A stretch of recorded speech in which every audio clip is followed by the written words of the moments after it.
Hi, my name is Danielle Brooks, and on this channel, I provide information and encouragement for women searching for freedom. I do that through sharing personal stories and lessons learned on my healing journey. Well, today, I want to talk a little bit about something called LifeQuakes, what it takes to get through LifeQuakes. I first heard that term on Joel Peterson's YouTube channel, and I will link to her video in the description of this one.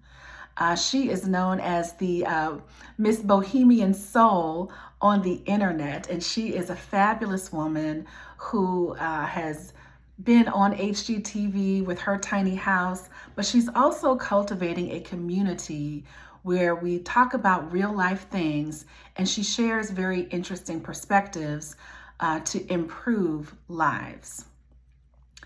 Well, LifeQuakes, I believe she got the term from a man named Bruce Feiler. Don't know how to pronounce the man's name.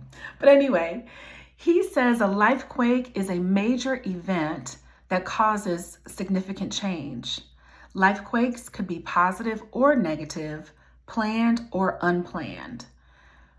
Could be something like getting married, having a child, moving, getting divorced, losing a job, becoming ill or disabled, bereavement, etc., etc.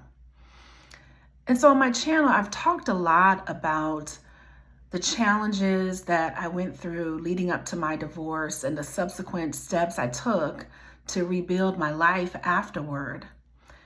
But if I'm honest, when I think about my overall life and walking through this healing process, I've been able to map back over time different life quakes that occurred and how I responded to them. And I think, what I've learned in this latest life quake, which I'll say for me was the double whammy of divorce and the pandemic, I feel like it was the time that I actually grew through the life quake versus just allowing the life quake to happen to me and stay in a state of survival without determining how I wanted to come out on the other side. Given everything that is happening in our country right now, whatever place you find yourself in, whether it's any of those things that I listed or other life quakes happening, here we are again experiencing a collective moment where so many things feel uncertain. And I believe that no matter what, every life quake, whether personal or things happening beyond us, provide us with an opportunity to write our story, to write what is going to happen to us, to take time to begin to envision life after the quake, life after devastation, life after the potential. How am I going to care for, respond to, set up myself for what I am believing will come next after this significant change in my life? And so I'm talking to people facing potential of job loss, the true discouragement that is happening, the defamation that is happening for some people, where things about their livelihood are just being misconstrued. The people, the little people, us that are just pawns, that can feel like pawns in a big global shift that is happening. That's who I'm talking to. All of us regular people. How do we move through these life quakes? How do we sustain and fortify ourselves to be able to withstand, to be able to still hold on to hope in the midst of it all? How do we have joy in the midst of it all? Maybe you have some competing things happening, a positive life quake that is rubbing up against maybe some uncertainty and fear in the outside world? Well, I have 5 things I want to talk about and some questions I'll ask. And for people, the few people that thank you for subscribing. If you've been wondering where I've been, I was sick for a few weeks, getting over a sinus infection. And then, at my own job, responding to all of the just a barrage of things coming out of the new administration here in the United States, in DC. But thank you for rocking with me, and here we are back again. So how do we fortify ourselves in the midst of a life quake?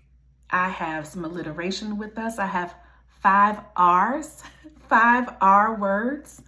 The first one is refocus. Refocus. We want to ask ourselves, where is my attention going? Where is my attention going? Right now, there's all kinds of things that are looking to overwhelm our attention span, to have us dazed and confused. And I think that we have the power when we refocus. We have the power to refocus. How might you refocus your attention to get very clear about what you need to sustain yourself in this life quake that is going on?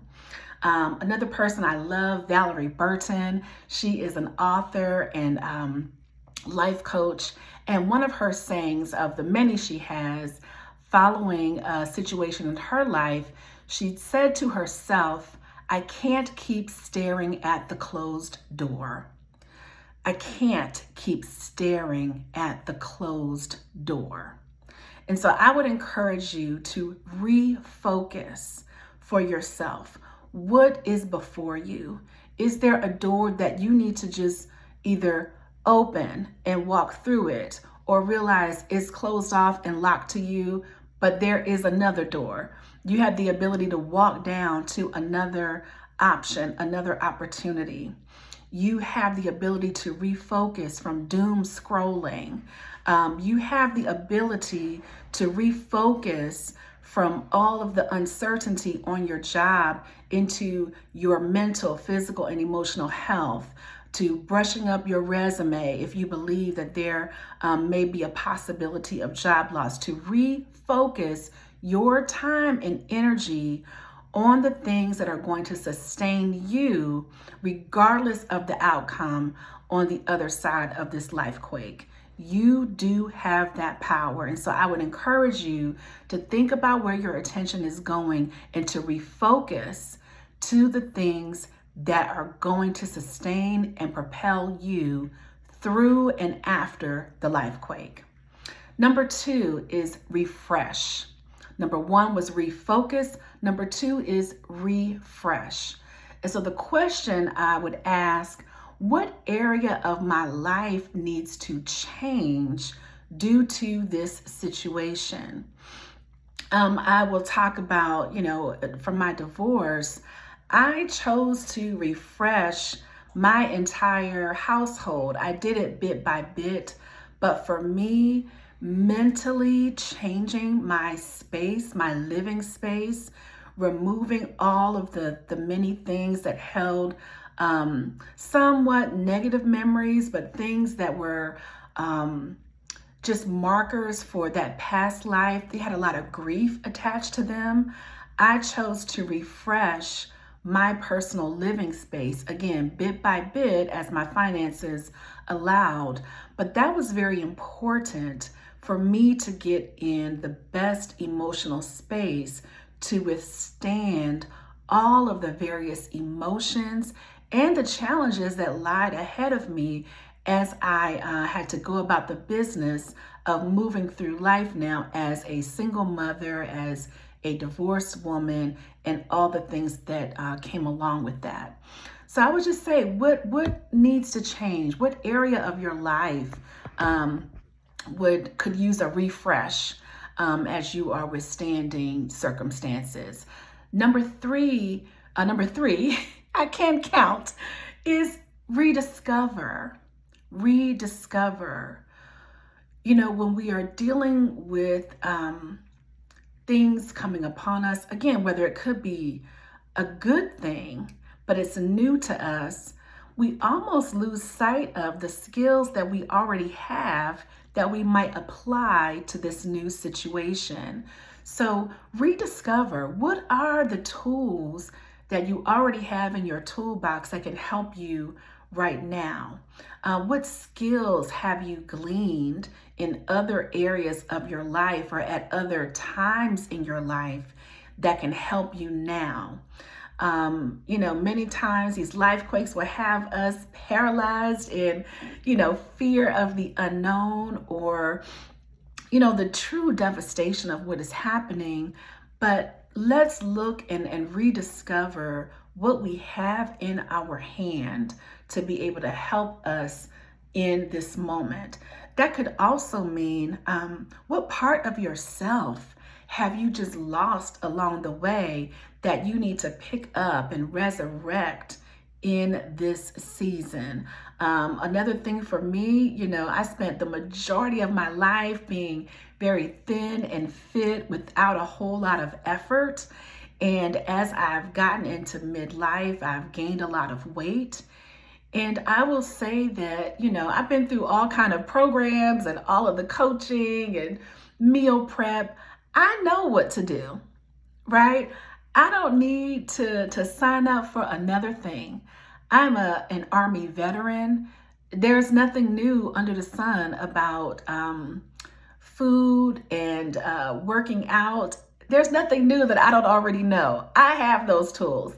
I need to pick them up and put them in place, amen, to get to the goals that I want to have in that area. I just need to dig deep and rediscover who I was when I was getting up every day and running before the sun came up. Let me rediscover who I was when I would get off work and run, and I was training for a half marathon that I did participate in over a decade ago. I need to rediscover her. I don't need to fret. I don't need to go out and figure out anything else. I already have those tools inside of me. And so there are things inside of you, experiences that you've already had, just the person that you are, who you are, in who you were created to be, that are available to you to meet this moment in this quake. Just tap in. It's in you.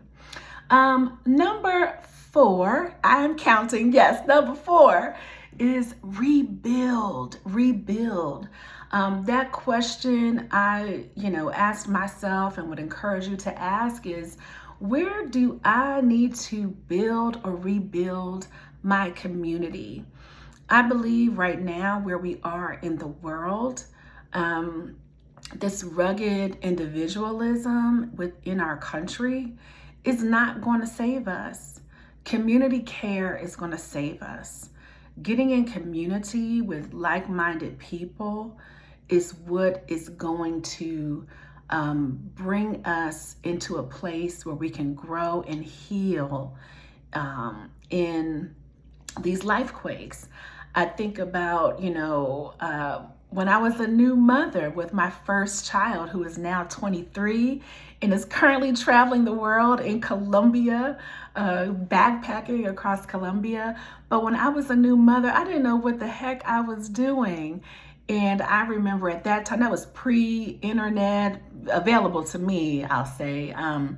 I was, reading what to expect while you're expecting, calling the nurse advice line and trying to get in community with other young mothers and with mothers that were maybe a couple years ahead of me to help me learn what was normal and what was not. And I had a lot of anxiety around motherhood when I had infants. I just had so much fear, particularly because my older daughter was born on September 10th, 2001.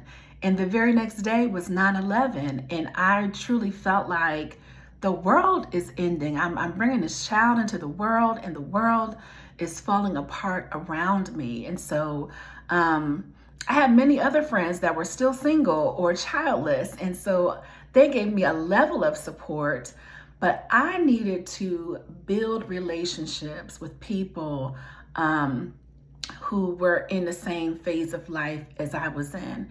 I also needed to rebuild. I remember my Aunt Sarah came to stay with me for a few days when I first had my daughter. And, we hadn't had that closeness in many years, but I was calling on everybody I knew to help me because I didn't know what I was doing. And I had a lot of anxiety around that. And so I would just encourage you to rebuild your community connections, build new ones as needed. And I think that is the way that we benefit ourselves and benefit others.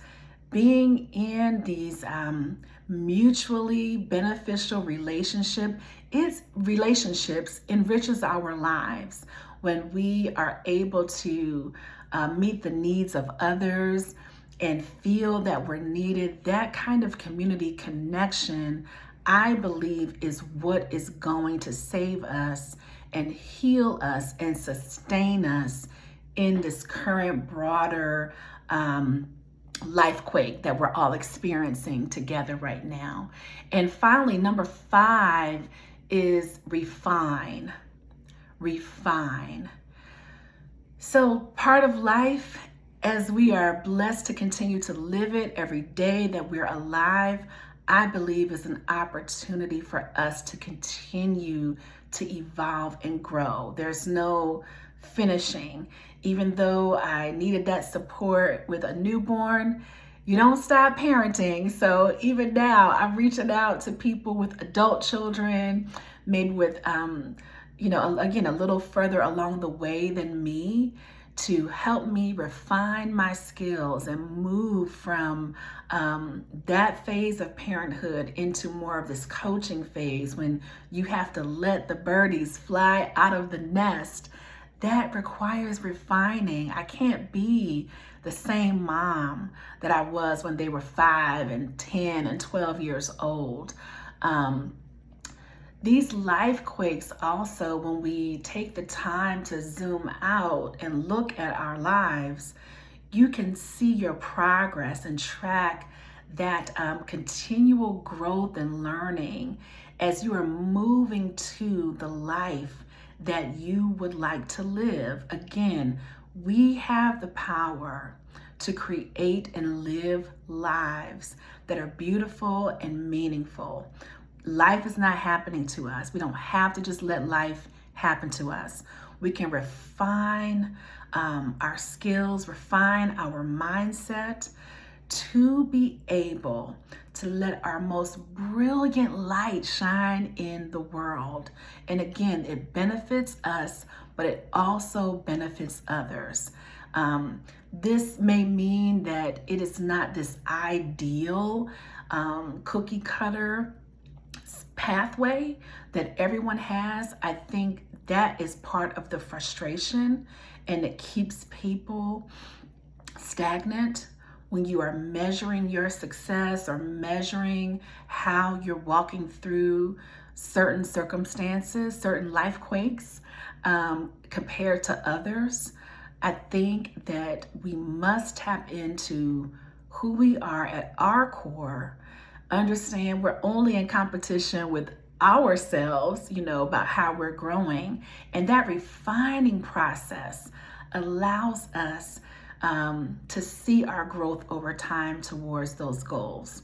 And so there you have it. Those are my 5 ways to grow and thrive in the midst of a LifeQuake. Number 1 is refocusing our attention, refocusing so that we are clear about where we are going and not allow ourselves to be pulled along by things external. Number 2, refresh. What needs to be refreshed in my life? Is it my mindset?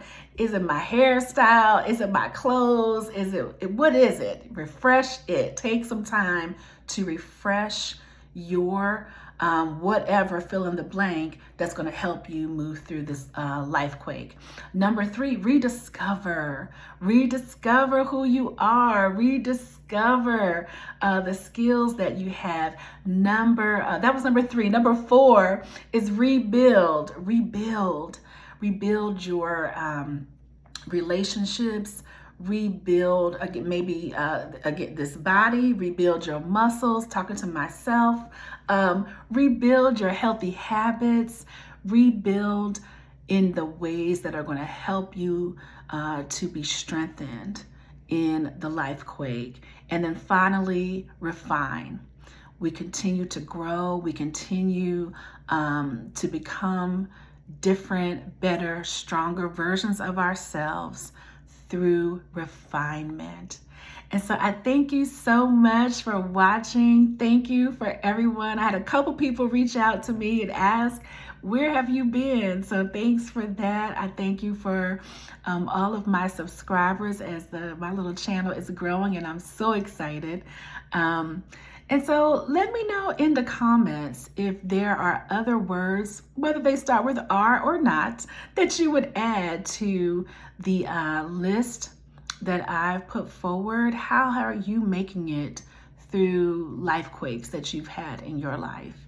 Again, I wholeheartedly believe that particularly in these times, it is community care that is going to save us. And part of that, I believe, is in storytelling and connecting with one another in real ways, sharing our stories, sharing our triumphs and trials, and encouraging one another to grow and learn and thrive in this life. And so I would love some additional comments about your own tips, your own revelations as you have moved through life. If this resonated, please give me a like and subscribe. And next week, I will be coming to you from Vietnam. I am very excited to be joining some of my Exodus Summit sisters in Hoi An, Vietnam next week. It's my first time in that part of the world. And again, I am rediscovering my adventurous self. Like, who am I getting on a plane, going all the way around the world? And how apropos for this map behind me. I'm rambling now, but letting you know also I'm coming to you from a different location as I am pet sitting this weekend with a big old gentle giant of a dog named Remington. And I may talk about that a little more in a future episode about just the different ways that I'm choosing to create adventure in my life and to create some ease in my life. I have tapped into house sitting, very excited. Shout out to Stephanie Perry, who introduced me to house sitting. And so I may share some of my experiences, my very new experiences in house sitting in future videos. Again, thank you so much for watching, and I hope you have an incredible day. Take care.